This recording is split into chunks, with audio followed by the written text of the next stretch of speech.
The luxurious furniture and home interior like wardrobe, bed, kitchen, TV unit, POP ceiling, PVC ceiling, all type work available. Contact on Mr. Julfikar, mobile number 7709829950. हमारे दरमियान एक और मेहमान आए हुए हैं उत्तर प्रदेश से चलकर, हसनुद्दीन सिद्दीकी साहब जो स्पोर्ट्स सेल के अध्यक्ष हैं उत्तर प्रदेश से। मैं उनसे गुजारिश करता हूं कि वो आए और अपने ख्यालात का इजहार करें। हसनुद्दीन सिद्दीकी साहब।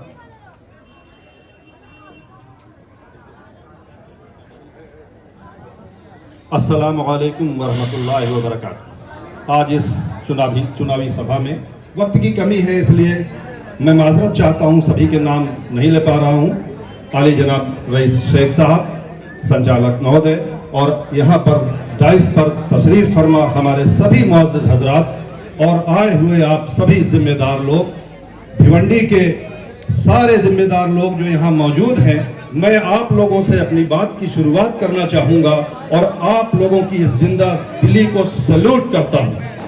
आप लोग इस जोश और खरोश के साथ यहाँ मौजूद हैं और आप लोगों का हौसला अफजाई करते हुए ये 4 लाइनें कहते हुए अपनी बात को आगे बढ़ाऊंगा कि पहाड़ फाड़ कर बना करती हैं नदियां, नदियां समंदर से प्यार करती हैं। पहाड़ फाड़ कर बना करती हैं नदियां, नदियां समंदर से प्यार करती हैं। जो किसी वक्त का इंतजार नहीं करते, सदियां उनका इंतजार करती हैं। इंतजार की घड़ी खत्म हो गई, 2 से 3 दिन का वक्त है। आप लोगों को पूरे हौसले और उत्साह के साथ अपनी जिम्मेदारियों को निभाना है। ये आज के वक्त का तकाजा है। इस भिवंडी विधानसभा से भाई रईस भाई को भारी बहुमत से जिता करके भेजने की जिम्मेदारी आपकी है। सभी ने कहा है, मैं भी कह रहा हूं, लेकिन इसके साथ साथ मैं ये अर्ज करना चाहता हूं कि आप लोग वो जिंदा दिल लोग हैं जो एक आदमी के पास 1000 या 100 वोट हैं। उन वोटर्स को आप जिम्मेदारी निभाइएगा कि पहले वोट डालें, उसके बाद नाश्ता करें। ये मेरी आप लोगों से गुजारिश है।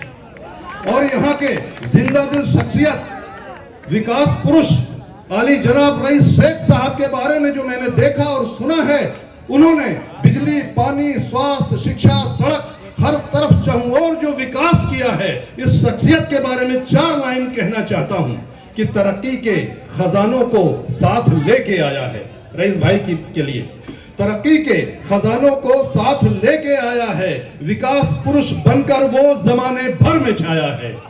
तरक्की के खजानों को साथ लेके आया है। विकास पुरुष बनकर वो जमाने भर में छाया है। देखो सरजमीने भिवंडी से चुनाव लड़ने एक बार फिर रईस शेख नाम का सूरज चल के आया है।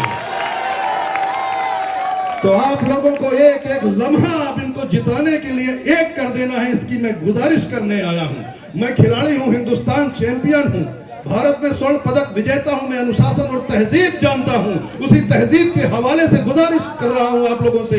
यहाँ ज़ी इल्म और जिम्मेदार लोग बैठे हैं और मैं कहना चाहता हूं कि उजाला देती है बुझते हुए चिरागों को, उजाला देती है बुझते हुए चिरागों को। जहां जहां भी हदीसे रसूल जाती है और वो हमारे हुजूर जिन्होंने कहा था कि सरजमीन हिंद से मुझे ठंडी हवा आती है। आज आपकी जिम्मेदारी बनती है अपनी जिम्मेदारी को निभाने की, भरपूर तरीके से निभाने की।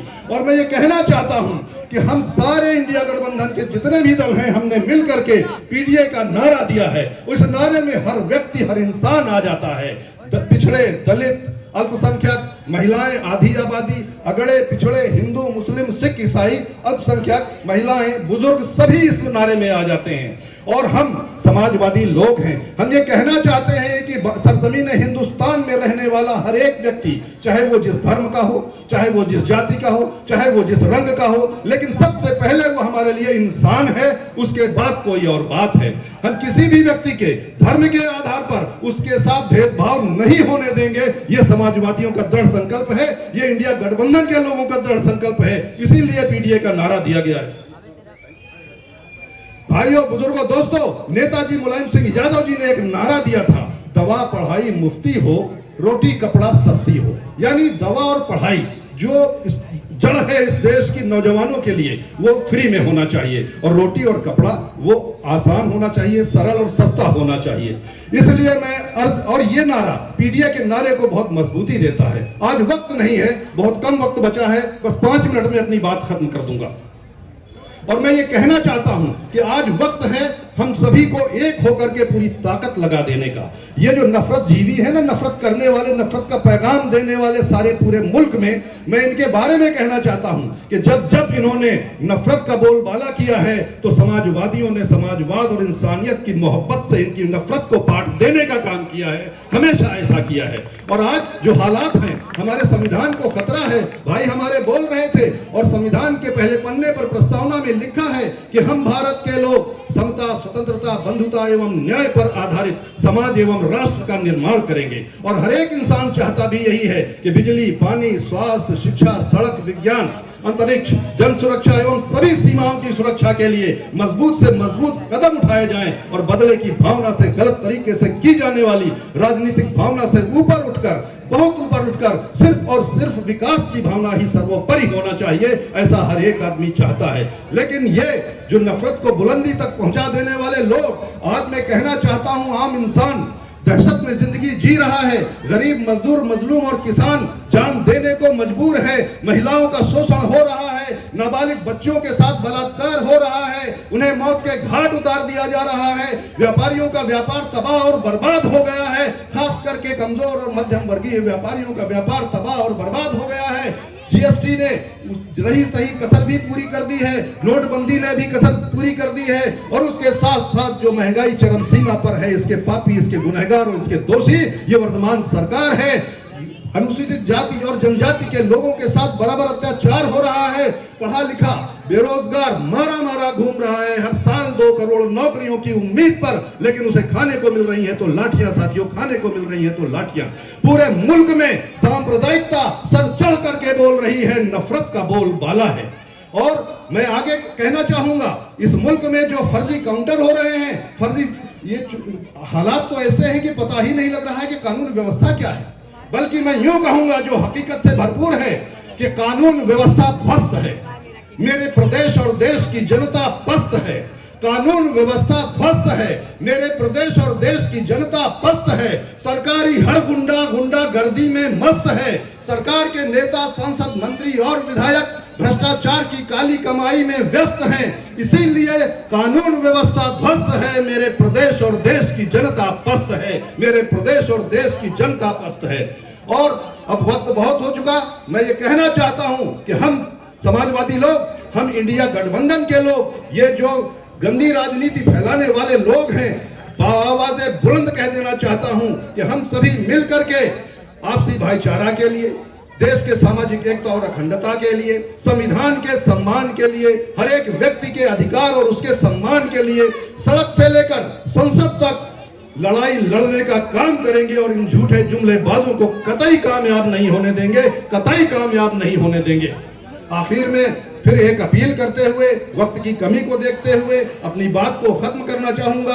आप लोगों से रजा चाहूंगा, इनकी नफरत को ध्यान में रखते हुए ये 4 लाइनें और मेरी बात रजा चाहूंगा, वाणी को विराम चाहूंगा। बोलना तो बहुत कुछ चाहता था, इस सीने में बहुत कुछ है आप लोगों के लिए, इजहार के लिए, लेकिन वक्त की कमी की वजह से मैं यही बात खत्म करना चाहूंगा। इनकी नफरत को ध्यान में रखते हुए ये 4 लाइनें कि दिल से नफरत के अंधेरों को मिटाने के लिए, दिल से नफरत के अंधेरों को मिटाने के लिए लाए हैं समाजवाद का पैगाम जमाने के लिए। हम तो निकले हैं रईस भाई को जिताने के इरादे लेकर, हम तो निकले हैं रईस भाई को जिताने के इरादे लेकर। आ जाओ सभी लोग मेरा साथ निभाने के लिए। खुदा हाफिज़।